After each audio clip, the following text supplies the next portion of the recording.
আসসালামু আলাইকুম এভরিওয়ান, কেমন আছেন সবাই? আশা করি সবাই ভালো আছেন। আজকে আপনাদের সাথে আমার জীবনের অনেক স্পেশাল একটা মুহূর্ত শেয়ার করব। আসলে মুহূর্তটা স্পেশাল ছিল অনেক আগেই, কিন্তু সেটা আপনাদের সামনে আনতে আমি সম্ভবত পৃথিবীর সবচেয়ে অলস মানুষের খেতাবটা পেয়ে গেছি। আপনারা এখন যে কাজটা দেখছেন, এটা ছিল আমার লাইফের একদম প্রথম প্রফেশনাল আর্ট অর্ডার। নিজের শখের কাজ থেকে প্রথম ইনকাম। রেফারেন্স পিক ছিল হচ্ছে এটা। তারিখটা ছিল 19 ডিসেম্বর 2025। কাজটা পাওয়ার পর আমি এতটা এক্সাইটেড ছিলাম যে দিন-রাত এক করে এটা শেষ করেছি। কাজ শেষ করে কাস্টমারকে ডেলিভারিও দিয়ে এসেছি খুশি মনে। কিন্তু এই যে আপনারা ভিডিওটি এখন দেখছেন, ক্যালেন্ডারের দিকে তাকিয়ে দেখুন তো, এখন কিন্তু 2026 এর ফেব্রুয়ারি মাস। মানে পুরো 2 মাস হয়ে গেল। আসলে ভিডিও তো শুট করেছিলাম ঠিকই, কিন্তু এডিটিং এর কথা মনে হলে আমার ভিতরে আলো সাপটা উকি দিয়ে বলতো, "আরে থাক না, কাল করব।" সে কাল করতে ডিসেম্বর গেল, জানুয়ারি গেল, এখন ফেব্রুয়ারিতে এসে শুভ মুহূর্ত হলো।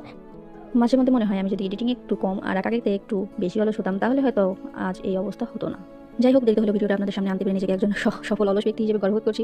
কাজটা করতে গিয়ে প্রতিটা স্ট্রোক, প্রতিটা শেড দেওয়ার সময় মাথায় একটা টেনশন কাজ করছিল। কাস্টমার পছন্দ করবে তো? কারণ এটা যে আমার প্রথম অর্ডার। ভিডিওতে আপনারা দেখতেই পাচ্ছেন আমি কতটা সময় নিয়ে ডিটেইলসগুলো ফুটিয়ে তোলার চেষ্টা করেছি। কাজটা শেষ হওয়ার পর আমি নিজেই মনে হচ্ছিল, না আমিও হয়তো পারি।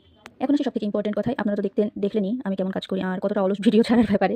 তো আপনারা যদি চান আপনাদের কোনো স্পেশাল ছবি, ল্যান্ডস্কেপ বা প্রিয় কোনো স্মৃতি আমাকে দিয়ে আর্ট করিয়ে নিতে, তাহলে নির্দ্বিধায় ইনবক্স করতে পারেন। আপনারা চাইলে অর্ডার করতে পারেন। আমি একদমই কিছু মনে করব না, বরং অর্ডার পেলে আমার কাজ করার এনার্জি বেড়ে যাবে। আর হয়তো পরের ভিডিওগুলো এত দেরি করে আসবে না। সবশেষে বলব, আমার এই ছোট্ট যাত্রা আর এই কাজটা যদি আপনাদের ভালো লেগে থাকে, তাহলে একটা লাইক দিতে ভুলবেন না। আর কমেন্টে অবশ্যই জানাবেন কাজটা কেমন হচ্ছে।